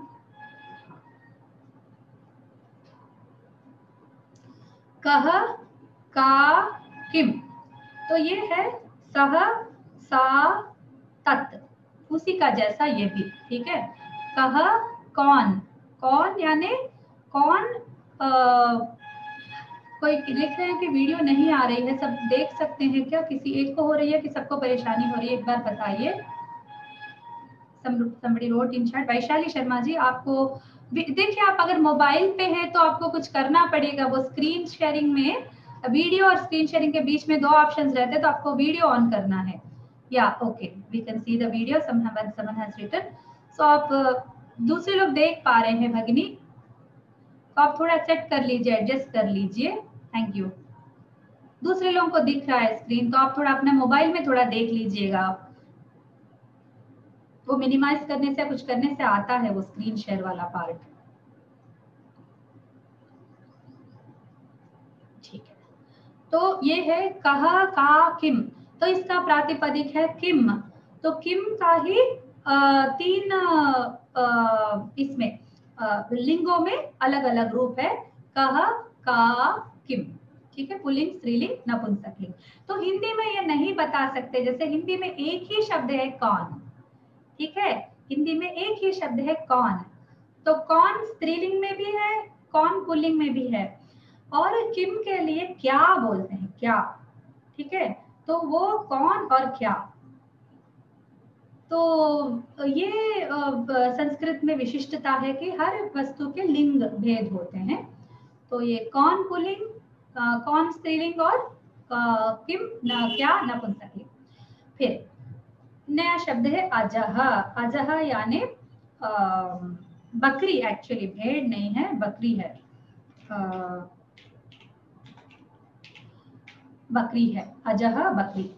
फिर गजह हाथी, बाला, ये दोनों पुल्लिंग शब्द है। बाला यानी लड़की, बच्ची या बालिका, माला यानी माला, तो पात्रम, पात्रम यानी बर्तन, लेकिन पात्र भी बोलते हैं हिंदी में शब्द, और नाटक के पात्र ऐसे भी बोलते हैं, तो यहाँ पर बर्तन शब्द के। नेत्रम आंख, और अश्वः घोड़ा, नरः पुरुष, जिह्वा जीभ, तो ये लिंग भी साथ में देखते जाइएगा। नासा नाक, नासा यानी नाक, वो स्त्रीलिंग का शब्द है। विश्वम नपुंसक लिंग है, संसार इसका अर्थ होता है। तो आप देखेंगे कि आप गज, गज शब्द भी आप जानते हैं कि कई सारी वोकैबुलरी आपको पहले से ही परिचित है, ठीक है। जब मैंने हमारी कजिन को पढ़ाया तो उसको दावा किया था कि संस्कृत में आधा से ज्यादा वोकैबुलरी तुम्हें ऑलरेडी आता है, तो उसने नहीं माना। तो मैंने उसको ये दिखाया, उसको सारा वोकैबुलरी जब दिखाया, सारे शब्द नाउन्स दिखाए उसको, तो बोलती है हाँ दीदी ये सब तो मैं बिल्कुल जानती हूँ, मुझे पूरे शब्द मालूम है, मुझे एक या दो, एक आध मुझे नए लग रहे हैं, बाकी सब मेरी भाषा में मैं ऑलरेडी उससे मैं परिचित हूँ। तो यहाँ पर आप स्वयं देखेंगे, अजह आपको नहीं पता, ठीक है वो बकरी है। बाला आपको पता है, माला पता है, पात्र, नेत्र, ठीक है, नेत्र नयन हिंदी में भी प्रयोग करते हैं, अश्व भी प्रयोग है, नर भी पता है, जिह्वा भी पता है, नासा को नासिका, नाक, देखिए उसी का ये है, थोड़ा सा परिवर्तित रूप है, जैसे आंख है, अक्षी का परिवर्तित रूप है। तो क्या और चाहिए हमको, देखिए इतना सारा संस्कृत हमारी भाषा में हमारे साथ ऑलरेडी है, ठीक है। तो ये तीनों लिंग में एक वचन के इस पार्ट में क्या क्या बताए जाएंगे, तो अकारांत प्रथमा विभक्ति के 3 लिंग अकारांत शब्दों को बताया जाएगा और आनुपूर्वी सिखाई जाएगी, ठीक है। तो अजह गजह, तो ये हुआ बकरी और हाथी। एक वचन है, जैसे रामः, देवः, इसी प्रकार अन्य शब्द भी जान सकते हैं। अजह गजह केवल उसका एक प्रतीकात्मक है। अयम अजह, अयम गजह, तो ये जो अयम है, इदम शब्द का पुल्लिंग है, जैसे हमने पहले जाना, तो उसका अर्थ है यह, यह बकरी है, या यह हाथी है, ठीक है, यह बकरी है, और यह भी पुल्लिंग का यह है। ये बहुत ही ध्यान देने योग्य बात है। संस्कृत सीखते समय हिंदी के प्रातिपदिक पर देखिए, हिंदी में यह अंश है ही नहीं, हिंदी में यह अंश ही नहीं है। जैसे यह बोलने के लिए पुल्लिंग, स्त्रीलिंग और नपुंसक लिंग का भेद हो, ऐसा हिंदी में व्यवस्था नहीं है। तो इसीलिए हमें इसको दिमाग में ही समझना पड़ता है कि एक विशेष कॉन्सेप्ट है संस्कृत का। तो अयम, यह है, तो यह है वस्तु को भी दिखा के यह है बोलते हैं, व्यक्ति को भी दिखा के यह है बोलते हैं। तो अयम जब सुनेंगे तो यह पुम, वो जो पुम ब्रैकेट में है उसको आप दिमाग में छाप लीजिए। यह बोलते समय, अयम को यह बोलते समय पुम आपके दिमाग में छप जाना चाहिए। फिर आगे माला बाला में भी यही होगा, देखिए इयम माला, इयम बाला, ठीक है। तो यह के बगल में यहाँ पर स्त्री आपके दिमाग में आ जाना चाहिए, ठीक है। ये बहुत ही मुख्य है। धीरे धीरे ऐसे टेक्निक से हम सीखेंगे कि कहाँ पर ध्यान देना चाहिए। हिंदी से तुलना भी करेंगे, हिंदी में जो कमी है उसमें संस्कृत में जिससे वो ना पढ़े उसका भी हम व्यवस्था करते हुए चलेंगे, क्योंकि हमारी भाषा हमको लिमिट करती है। हमारा दुर्भाग्य है कि हम एक बचपन से जो सुनते आ रहे, देखते आ रहे, उससे बाहर हमको कुछ मिला तो 2 तरह के रिएक्शंस होते हैं। जो मूढ़ बुद्धिहीन होते हैं, अरे मुझे जितनी जानकारी उससे अधिक कुछ हो सकता है क्या इस दुनिया में, ऐसा सोचने वाला बहुत मात खा जाता है, वो हार जाता है। और दूसरा होता है, अच्छा ये नया है, मुझे अभी पता नहीं, मुझे इसे सीखना चाहिए। ये दूसरा टाइप का रिएक्शन जो है हमारे लिए बहुत ही हितकारी होता है। इसलिए आप दूसरे टाइप के रिएक्शन पर जाइए। अच्छा ठीक है, ये नया है, मैं बिल्कुल इसको अपनाता हूँ, थोड़ा समय लगेगा पर हाँ मैं इसको अपना लूंगा। थोड़ा सा मुझे समझने में परेशानी हो रही, लेकिन मुझे समझाने वाले मेरे पास हैं, तो इसलिए उस आधार पर मैं इसको हासिल कर लूंगा और कर लूंगी, ये जो एटीट्यूड है उसके साथ आप इस कक्षा में बैठेंगे तो आपको बहुत लाभ होगा। ठीक है, तो अयम अजह, अयम गजह, यह पुम बकरी है, यह पुम हाथी है। ठीक है, फिर बाला और माला, तो उसका हिंदी में भी वही अर्थ है, इयम बाला इयम माला। तो अयम बाला क्यों नहीं होगा भाई, बोलिए? क्योंकि अयम तो पुल्लिंग है, इसलिए अयम बाला कभी नहीं होता, इयम बाला होता है। इयम मतलब यह स्त्री बाला, यह यानी वो स्त्री से संबंधित यह बाला है। हाँ, ऐसा। तो आपको इयम अयम से अधिक एशा से अधिक अच्छा लगेगा आपको। सा एशा जब आता है वो आकारांतता जो है हमारे अंदर एक स्त्री है, ये इसकी भावना जगाता है। ठीक है, तो वो भी आएगा, आगे आएगा। उससे पहले अयम अयम इयम का उन्होंने इंट्रोड्यूस किया है। आगे नपुंसकलिंग वाला पात्रम नेत्रम। ठीक है, पात्रम नेत्रम ये दोनों नपुंसकलिंग शब्द है, अम से एंड हुआ है और उसका मीनिंग है पात्र यानी बर्तन और आंख। ठीक है, तो इसके लिए आएगा ना अयम आएगा ना इयम आएगा, इसके लिए यह पात्र है, यह आंख है, तो ये यह है नपुंसक यानी क्लीब। तो इसको हम क्लीब शब्द का प्रयोग करेंगे, नपुंसक से अच्छा है क्लीब, क्योंकि डिक्शनरी में क्लीब शब्द का यूज होता है। तो आप इसके लिए क्ली करके लिख लेंगे तो आपको याद रहेगा। जब भी इदम आएगा यह के ब्रैकेट में आपके दिमाग में क्या छपेगा, क्ली छपेगा। ठीक है, अयम में यह पुम, इयम में यह स्त्री, इदम में यह क्ली। ठीक है, ये तीनों शब्द आपका आज का जानकारी के 3 शब्द हैं। फिर बाकी वो पुल्लिंग स्त्रीलिंग शब्द तो नपुंसकलिंग शब्द तो आपको ज्ञात है ही, तो इसमें अधिक कुछ ही नहीं।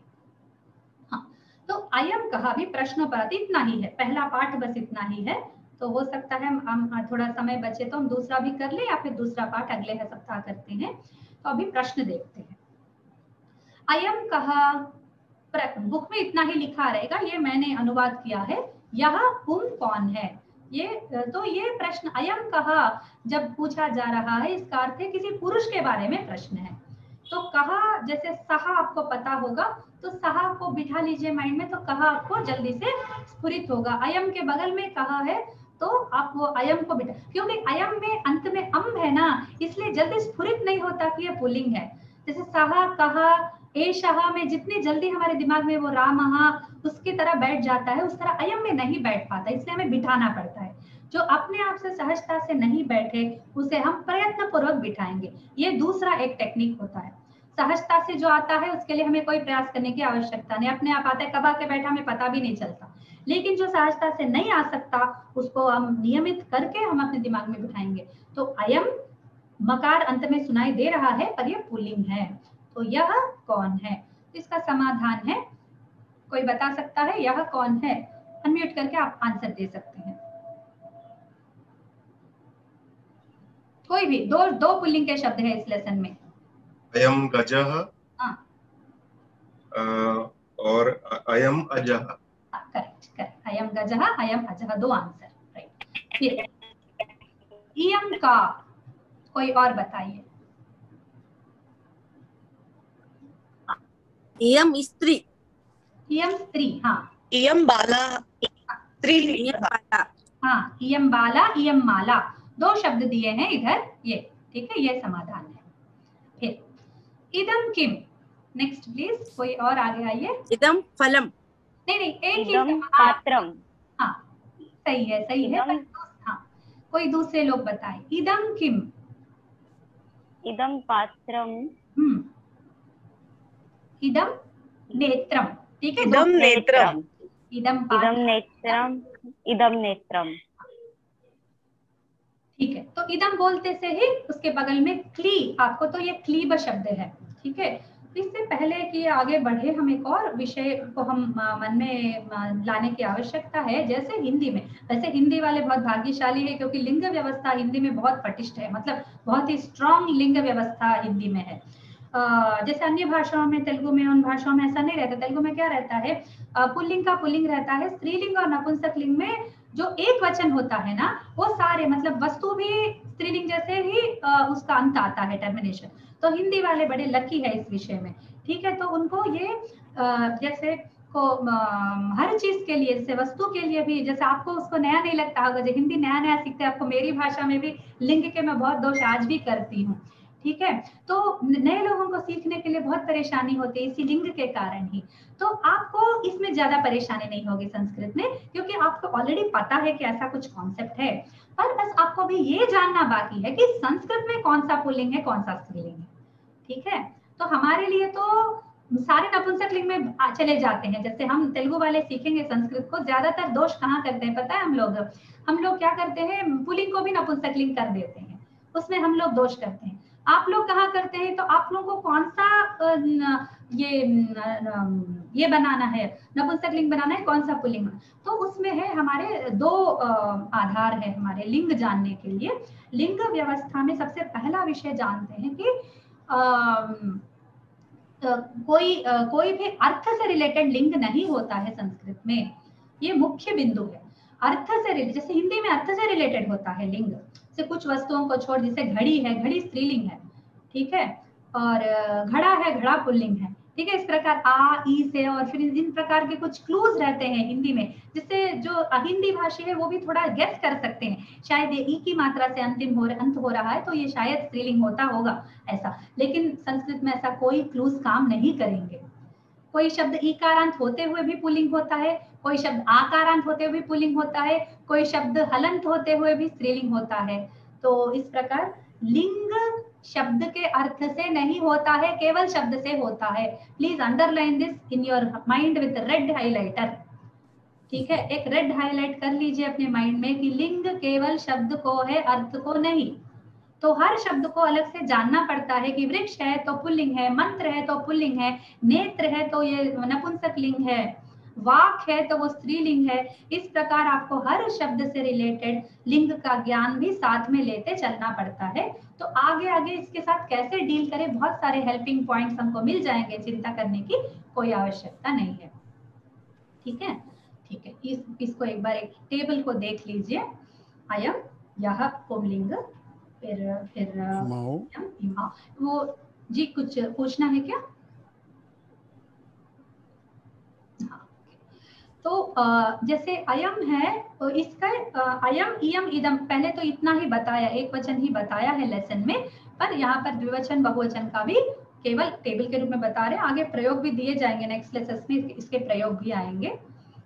तो अयम, इमौ, इमे, ये पुल्लिंग है। फिर ये है स्त्रीलिंग, इयम, इमे, इमाह। देखिए इधर इमे है, इधर इमाह है, इधर इमौ है, इधर इमे है, ये एक इमे है, ये एक इमे है, सॉरी, ठीक है।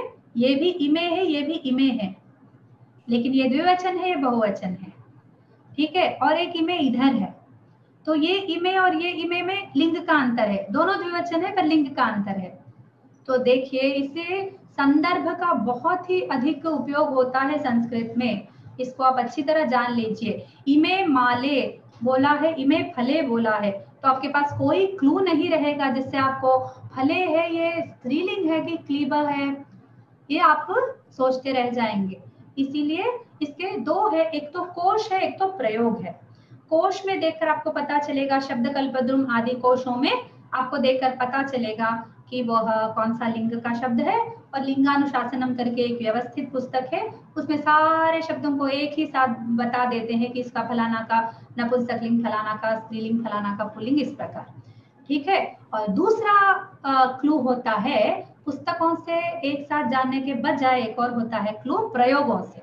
तो जैसे विशेषण का प्रयोग हुआ, सर्वनाम का प्रयोग हुआ, और संख्या का प्रयोग हुआ, और फिर कौन सा होता है, तीन चीजें होती है, तो संख्या, सर्वनाम, विशेषण, और एक होती है जिससे हमें पता चलता है कि ये उसके साथ लगे हुए शब्दों के कारण हमको उसका लिंग का पता चल जाता है। इसलिए आप बिल्कुल निश्चिंत रहिए और थोड़ा सा मेंटली एफर्ट करने के लिए संसिद्ध हो जाइए, बस इतना ही करना है आपको, ठीक है। थोड़ा एफर्ट पड़ेगा संस्कृत में भाषा सीखते समय, तो ये लिंगों की व्यवस्था, वचन विभक्ति, इन तीनों चीजों में बहुत लिंग, वचन, विभक्ति, बस ये क्लियर हो जाएगा ना, आपको कई सारे अड़चने आप साफ करके आगे चले जाएंगे।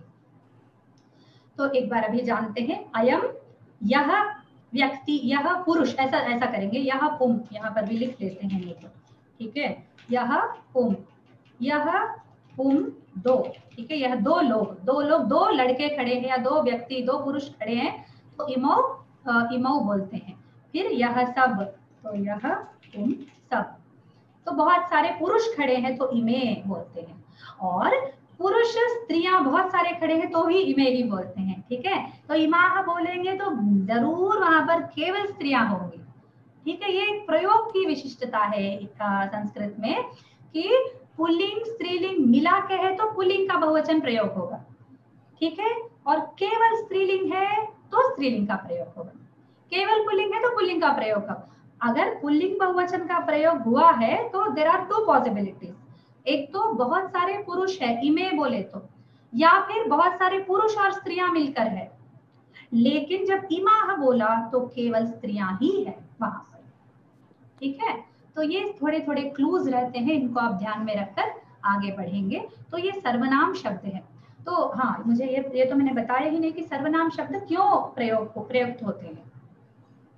जैसे रामः अयोध्यायाः राजा, रामः दशरथस्य पुत्रः, रामः सीतायाः पतिः, रामः लक्ष्मणस्य भ्राता, रामः रावणं हन्ति, रामः वनं गच्छति। इस प्रकार हर बार रामः रामः रामः रामः, वैसे बोलने से पुण्य मिलता है वो और बात है, लेकिन रामः रामः रामः बोलने के बजाय हम बोल सकते हैं रामः अयोध्यायाः राजा, सः सीतायाः पतिः, अयम अयोध्यां गच्छति। इस प्रकार जो भी हमें वाक्य बोलने हो, रामः के स्थान पर हम उसको प्रयोग करेंगे। तो ये सर्वनाम क्या है? नाम वचन तो नाम वाचक तो समझ में आता है, पर ये सर्वनाम क्या है? तो सर्व का नाम है क्या? सर्वनाम का कोई है उसका नाम है क्या? नहीं। तो सर्वनाम का सभी, तो सभी का नाम होता है क्या सर्वनाम? हाँ, ऑलमोस्ट, क्योंकि वो जिस कंटेक्स्ट में रखा जाता है वो उसका नाम हो जाता है, लेकिन इस कंटेक्स्ट में वो एक ही का नाम होगा। जैसे राम के कंटेक्स्ट में राम का नाम होगा, सीता के कंटेक्स्ट में इयम बोले तो सीता ही होगी, हम सीता जी की बात करें तो इयम सीता ही होगी। जैसे जनक जी बोलते हैं इयम सीता मम सुता स धर्मचरी तव, रामायण में बोलते हैं, ठीक है। तो इयम सीता मम सुता, ये सीता जो है ये मेरी सुता है, तो वहां पर वो बोल रहे मेरी बेटी है, तो वो सीता जी की बात हो रही। वहां मालवी श्रुत कीर्ति की बात नहीं हो रही है, ना ही कोई माला या बाला की बात भी नहीं हो रही है, ठीक है। तो वो कंटेक्स्ट पर ही डिपेंड करता है, उस संदर्भ पर, उस प्रसंग पर डिपेंड करता है, निर्भर करता है कि वो सर्वनाम किसे डिनोट कर रहा है।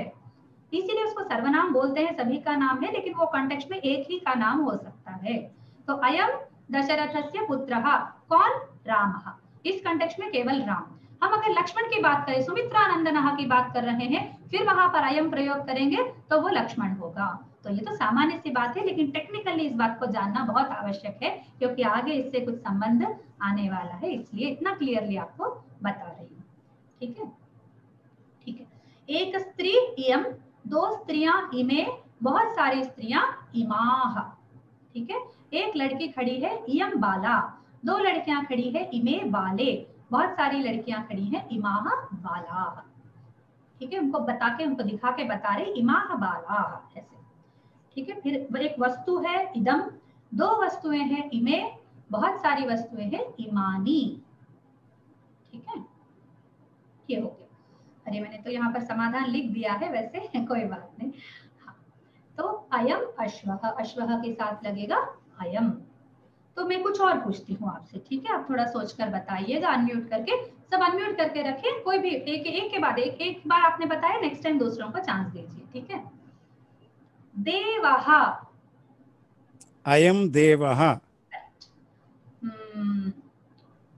Gita, इयम Gita, इयम Gita, correct, okay.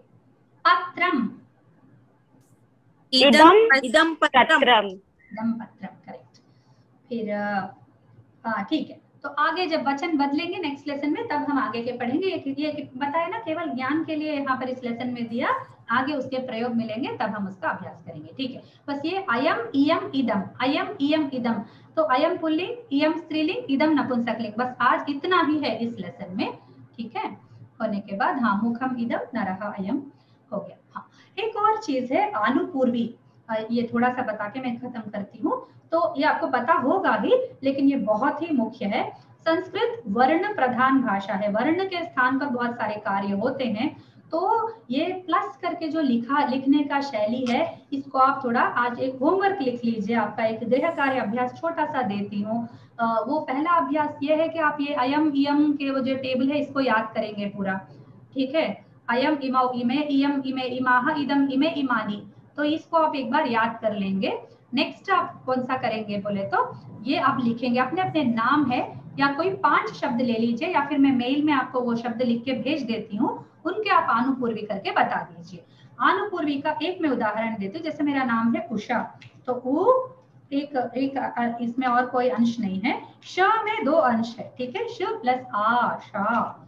रा में 2 अंश है, ठीक है, रा, फिर अण प्लस ई, ठीक है, उषा रानी मेरा नाम है। इस प्रकार आप अपने अपने नाम को उसको इस प्रकार प्लस में रखकर एक एक अक्षर के बाद इस प्रकार सेमीकोलन रखकर आप लिखकर मुझे इमेज भेजेंगे, ठीक है। जब वो व्हाट्सएप ग्रुप बनेगा तो वहां भेज सकते हैं, या फिर मेल में भेज सकते हैं, या फिर अगले सप्ताह आप दिखा सकते हैं क्लास में, ठीक है। तो जिस प्रकार आप चाहे इसको प्रदर्शित कर सकते, या फिर प्रैक्टिस करके छोड़ना चाहते तो वो भी कर सकते, पर लिखिएगा अवश्य, ठीक है। पहला आपका होमवर्क है। तो कोई 5 शब्द ले लीजिए, जैसे कोई भी आप अपने घर में सदस्यों के सारे सदस्यों के नाम इस प्रकार लिख सकते हैं, या न्यूज़पेपर निकालिए, कोई 5 शब्द चुनिए, उनका कीजिएगा, ठीक है। बस इसी से ये पाठ अंत होता है। और अब प्रश्नों के लिए बिल्कुल मैं तैयार हूँ, आप अपने प्रश्न पूछ सकते हैं। ऐसे करने के लिए ही आनुपूर्वी बोलते हैं क्या? जी, इसको करने का आनुपूर्वी का मतलब होता है अनुपूर्वम, जैसे पूर्व का है उसके नेक्स्ट नेक्स्ट नेक्स्ट करने का। अभी इस कंटेक्स्ट में अनुपूर्वी मतलब स्पेलिंग जैसा, ये मेथड।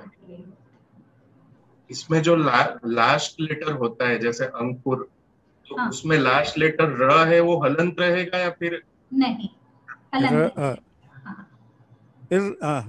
माने र प्लस माने हलंत र और लिखना पड़ेगा। हाँ, अंकुरा, आपका नाम अंकुरा ही है, तो उसके बारे में आज बोलना चाहती हूँ, पर आप हिंदी भाषी लोग हैं, थोड़े आहत हो जाएंगे, इसका डर है, इसलिए मैंने उस बिंदु को आज नहीं उठाया है। अगले सप्ताह में अवश्य आपको समझाऊंगी इस विषय में, ठीक है। और आप मुझे वचन दीजिए, आप किसी बात से आहत नहीं होंगे।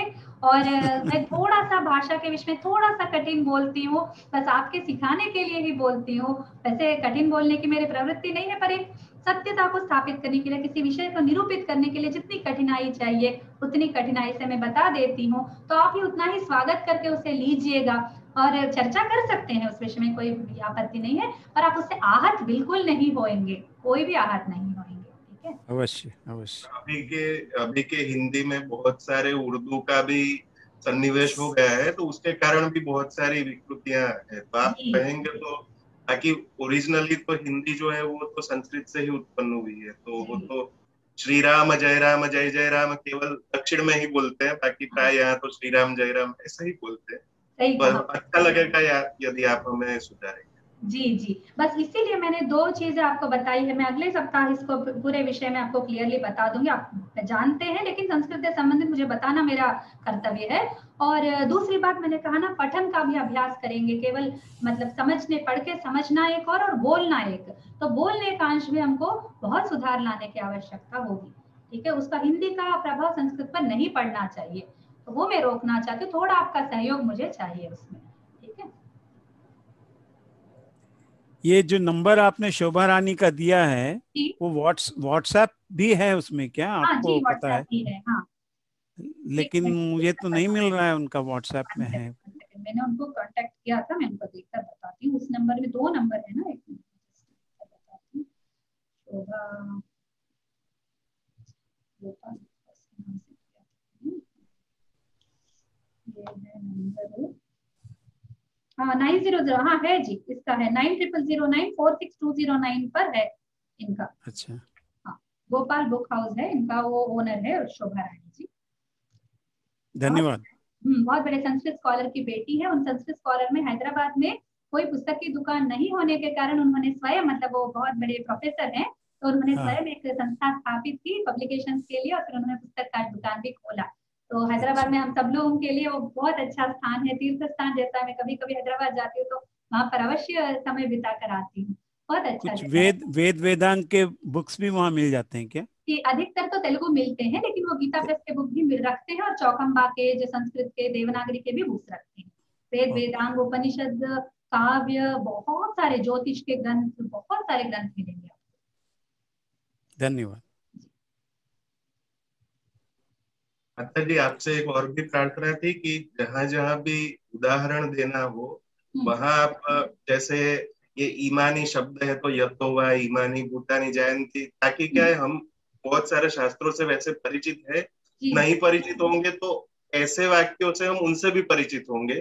पिताजी या वाल्मीकि रामायण के श्लोकों से ही आप हमको सिखाएं, ताकि शास्त्र से भी परिचय हो और व्याकरण से भी परिचय हो, दोनों प्रकार से हो जाए।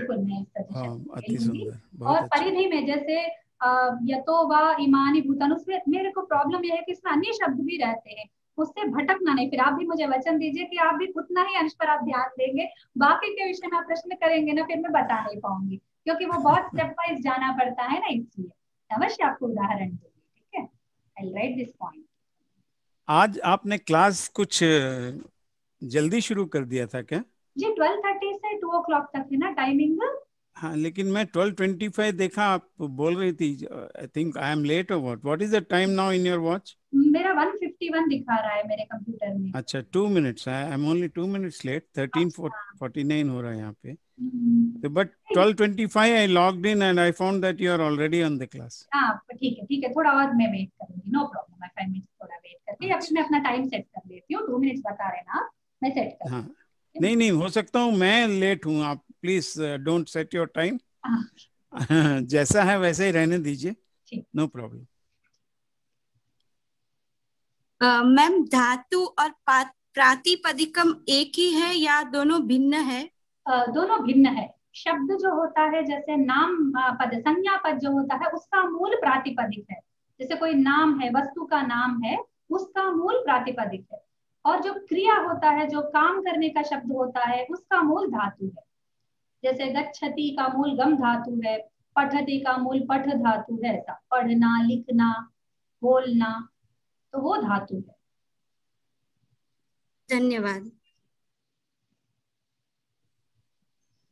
तो इसमें माता जी जो पुल्लिंग शब्द है उसमें हमेशा विसर्ग आता ही है, ऐसा होता है क्या नियम? नहीं, बिल्कुल नहीं। जैसे अयम है तो अयम आत्मा ब्रह्म ऐसा बोलते हैं, तो उसमें आत्मा और ब्रह्म शब्द कौन से लिंग के है?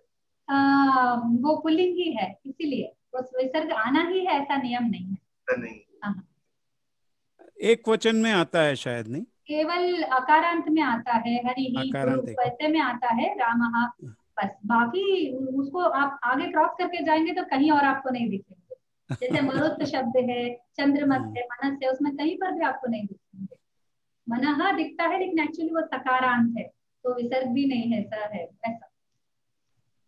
तो मैंने पढ़ना ही पड़ेगा कि ये कौन सा लिंग है, उसमें कोई क्लू जैसे आपने कहा है। बोलेंगे तो वो नपुंसक लिंग है, फिर हम सोचेंगे ये रामः जैसा है तो ये भी पुल्लिंग होता होगा, उसमें है नहीं पढ़ना, बिल्कुल नहीं पढ़ना।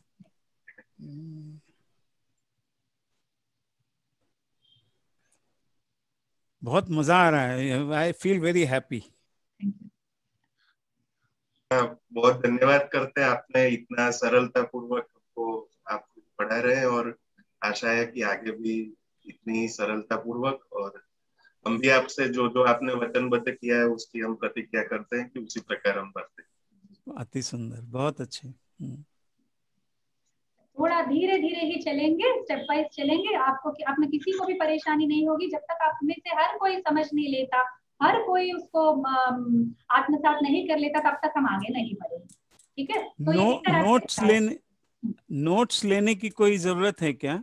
नहीं ना, वो बातें हैं, ठीक है। बुक के अलावा मैं कुछ पॉइंट्स तो बताती ही रहती हूँ, तो आप उनको नोट कर लीजिए। जैसे बुक आपके हाथ में आ जाएगी तो आपको बुक में क्या है पता चल जाएगा, तो उसके अलावा आप जो भी बोल रही हो वो लिख सकते हैं। ठीक, मैं कोशिश कर रही हूँ हर चीज का नोट्स बनाने की, लेकिन वो क्या है, एक तो स्पून फीडिंग हो जाएगी, फिर क्लास की कोई आवश्यकता ही नहीं है ना। जो इंटरैक्टिव में सीखते हैं ना, उन बातों को वैसा ही रहने दूं क्या, ये मैं इसमें दुविधा में पड़ी थी कि पूरा लिखूं क्या, इससे क्या क्या निष्कर्ष निकल रहा है, एवरीथिंग, तो उसमें बहुत टाइम भी लगता है, और फिर मैं डायरेक्टली बोल रही हूँ ना, इसलिए भी नहीं लिख रही। तो आप ऐसे पॉइंट्स को नोट कर लीजिएगा। जरूर। ये हमने देखा कि आपके जो पाठ हैं वो YouTube पर भी आ रहे हैं, तो ये पाठ भी जो होगा वो YouTube पे आएगा, हिंदी का भी? मैं समझी नहीं हूँ, फिर से बोलिए। तेलुगु का पाठ शायद जो फर्स्ट लेसन था वो YouTube पे है अभी YouTube आपके? पे, हाँ हाँ बिल्कुल बिल्कुल, हाँ ये भी आ जाएगा ये YouTube भी आ पे? जाएगा, बिल्कुल आ जाएगा। हाँ मैं किसी कारणवश जी, किसी का सॉरी आप बोलिए। नहीं, बोलिए बोलिए।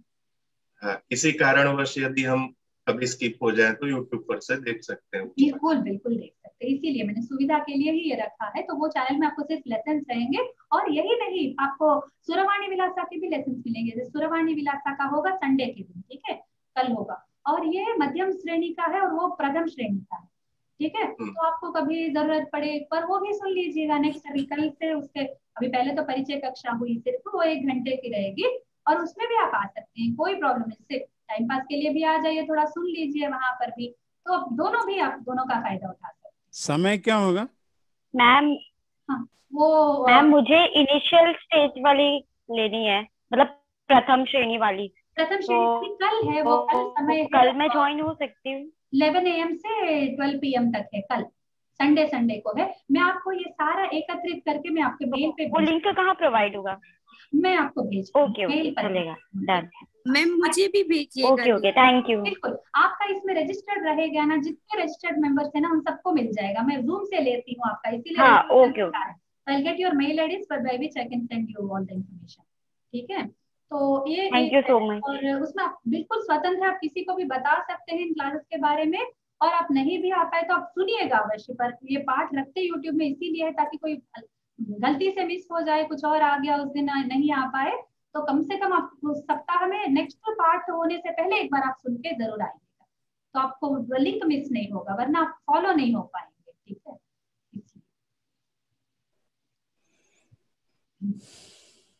एक्सक्यूज मी मैम, ये हर रोज है क्लास क्या? जी फिर से बोलिए। ये क्लास डेली होगी क्या? नो डेली नहीं होगी बहन, ये होगी हेल्ड ऑन सैटरडे ना?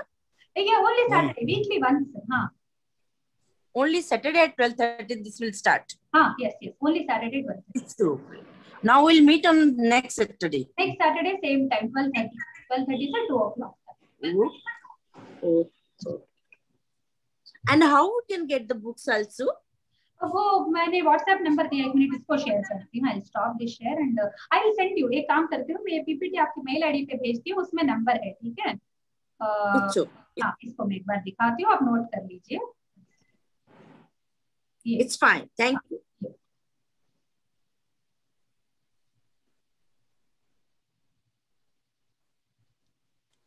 अच्छा दूसरा नंबर भी है।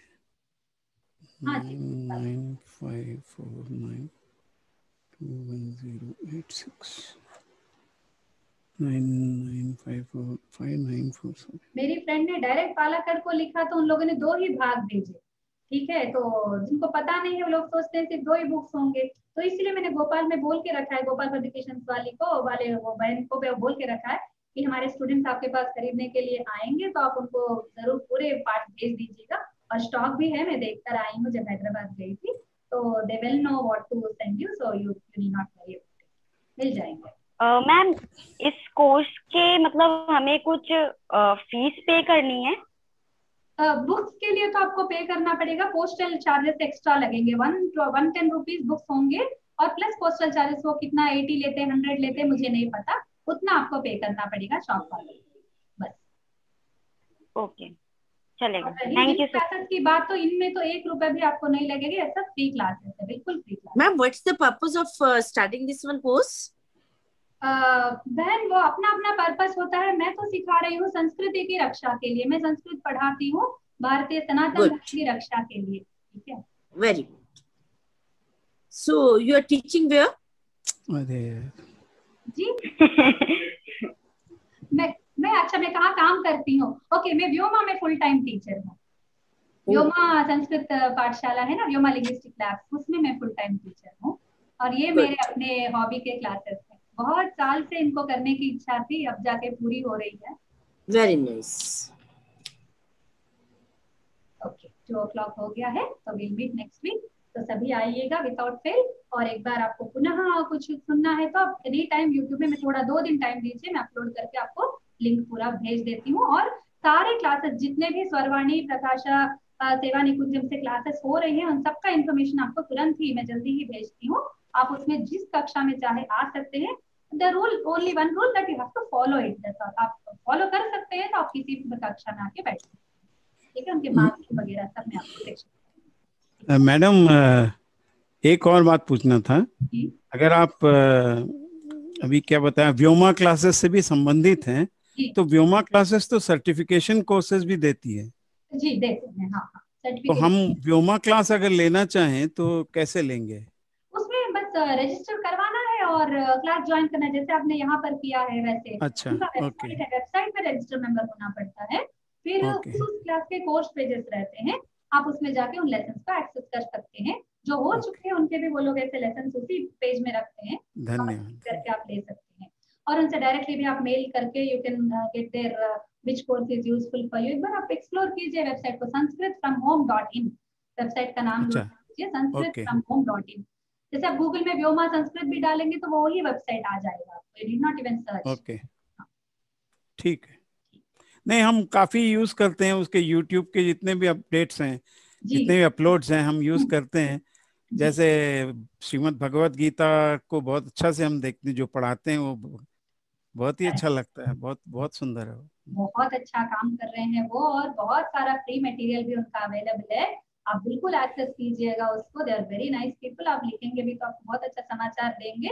और I am not sure which courses are right no certifiable courses कौन से हैं मुझे नहीं पता, आप एक बार उन्हीं से जानकारी लीजिएगा, आपको सर्टिफिकेट चाहिए तो। ये वो प्रवेश और ऐसा कोर्स चलाते हैं शायद, मुझे देखिए ऐसा है कि अभी रनिंग कोर्स कोई है तो उसके एंडिंग में असेसमेंट होता है, उसका असेसमेंट का हम अगर अटेम्प्ट करते हैं तो हमको सर्टिफिकेट जरूर मिलती है, ठीक है। वो तो रनिंग कोर्सेज के लिए तो है, लेकिन पुराने कोर्सेज को कभी कभी वो उद्घाटित करते हैं, रिलॉन्च करते हैं तो मिलता है सर्टिफिकेट, ठीक है। ऐसा है अभी के लिए तो। धन्यवाद, थैंक यू वेरी मच, बहुत अच्छा लगा। मैं आपके उस स्वरवाणी विलास ग्रुप, व्हाट्सएप ग्रुप का भी मेंबर हूँ। अच्छा, okay, thank you so much. हालांकि मैं मूक गण सदस्य हूँ वहाँ का। नमस्ते। व्हाट्सएप ही मेरा जैसा कहिएगा मेरा वर्क प्लेस है, ठीक है। बहुत सारे लोग बोलते हैं don't spend much time on WhatsApp, तो मैं उनको यही बोलती हूँ, तो मेरा पूरा संस्कृत के लिए ही मैं इसको यूज करती हूँ। नहीं, बहुत अच्छा, बहुत अच्छा, बहुत अच्छा। Thank you for all your support and nice words, अच्छा लगा है मुझे भी। तो चलिए सप्ताह नमस्ते, वेरी हैप्पी। मैम गीता वगैरह भी बताएंगे, सिखाएंगे? जी, भगवत गीता व्योमा में सिखाते हैं। Vyoma, what is the word? Vyoma, VYOMA, Vyoma, Vyoma Sanskrit करके आप गूगल में डालिए, संस्कृत फ्रॉम होम उनका वेबसाइट है, वो मिल जाएगा। बहुत उनके अच्छे पाठ है। सिंगिंग में सिखाते हैं क्या? सिंगिंग नहीं सिखाते, नहीं, केवल चैंटिंग सिखाते हैं। So nice. स्वस्ति प्रजाभ्यः परिपालयन्तां न्यायेन मार्गेण महीं महिषाः गोब्राह्मणेभ्यः नित्यं लोकाः समस्ताः सुखिनो भवन्तु। सर्वे भवन्तु सुखिनः, सर्वे सन्तु निरामयाः, सर्वे भद्राणि पश्यन्तु मा कश्चित् सर्वं श्री रामार्पणमस्तु। चलिए, नवरात्रि में एक अच्छा काम शुरू किया है, आप सबको भी श्री राम जी का आशीर्वाद प्राप्त हो इसकी कामना करते हुए थैंक यू।